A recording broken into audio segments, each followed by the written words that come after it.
নতুন মন্ত্রিপরিষদ সচিব মহোদয়কে বাংলাদেশ সরকারি কর্মকর্তা কর্মচারী কল্যাণ সমিতি কেন্দ্রীয় আহ্বায়ক কমিটির পক্ষ থেকে শুভেচ্ছা এবং অভিনন্দন জানাচ্ছি। সেই সাথে 22 লক্ষ সরকারি কর্মচারীদের পক্ষ থেকে একটা দাবি তুলতে চাই। মাননীয় সচিব মহোদয়, অন্তর্বর্তীকালীন সরকার কর্তৃক গঠিত সুপারিশ প্রণয়ন যে কমিটি গঠিত হয়েছে, আপনারা বিনীতভাবে সরকারি 22 লাখ পরিবারের অভাব অনটনের কথা চিন্তা করে অতি দ্রুত সময়ের মধ্যে আপনারা সুপারিশ প্রণয়নের যে চূড়ান্ত রিপোর্ট সরকারের কাছে জমা দিয়ে সরকারের কাছে রিপোর্ট দাখিল করে নবম পে স্কেল বাস্তবায়নের জন্য কার্যকরী ভূমিকা রাখবেন, সেই প্রত্যাশা আমরা আপনাদের কাছে করছি।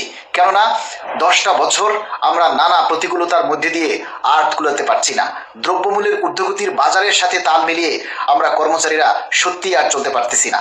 এই আসন্ন ঈদ উল ফিতরের আগেই আমরা যাতে এই পে স্কেলের গেজেট পেতে পারি, সেই লক্ষ্যে আপনাদেরকে সবিনয়ে গেজেট প্রকাশের জন্য আমরা সবিনয়ে অনুরোধ করছি।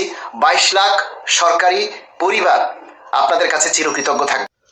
পে স্কেল প্রণয়নে গঠিত কমিটির প্রথম সভা অনুষ্ঠিত। আলোচনা হলো যেসব বিষয়ে।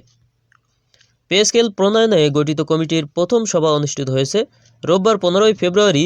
এক সংবাদ সম্মেলনে এই তথ্য জানিয়েছেন অন্তর্বর্তী সরকারের প্রধান উপদেষ্টা প্রেস সচিব শফিকুল আলম। বৈঠকে নবম পে স্কেল বাস্তবায়নের বিষয়ে বিস্তর আলোচনা হয়েছে বলে জানা গেছে।